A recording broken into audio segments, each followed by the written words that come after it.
The death toll from last week's deadly wildfires on the Hawaiian island of Maui has climbed to 96. Officials expect that number to rise significantly as search teams work their way through devastated areas in the coming days. Jessica Cartalia is in Maui, where officials say the wildfires are now 85% contained. Firefighters on Maui sprayed water on hotspots as they try to contain what remains of the wildfires. National Guard teams with cadaver dogs are helping in the door-to-door search in devastated Lahaina for victims, while hundreds remain missing. I'm still looking for friends and close family.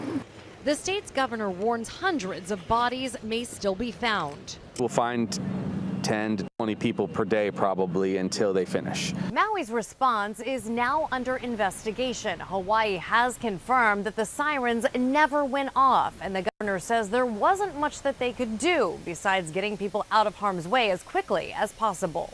When you see mostly fatalities and very few injuries, that tells you it was a natural disaster. Like if you put a fire truck in the way of the flames that were coming through at 1,000 miles an hour, the fire truck would have been incinerated in addition to the people. Supplies are being distributed to the thousands of people who are now displaced. Right behind me, the fire had circled around.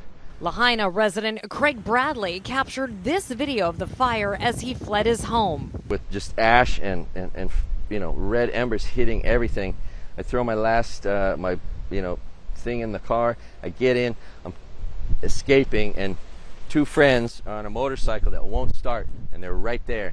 "We're gonna get in your car, okay?" I was like, "Yeah." He says for him and his friends, sharing the trauma is therapeutic, knowing they are not alone.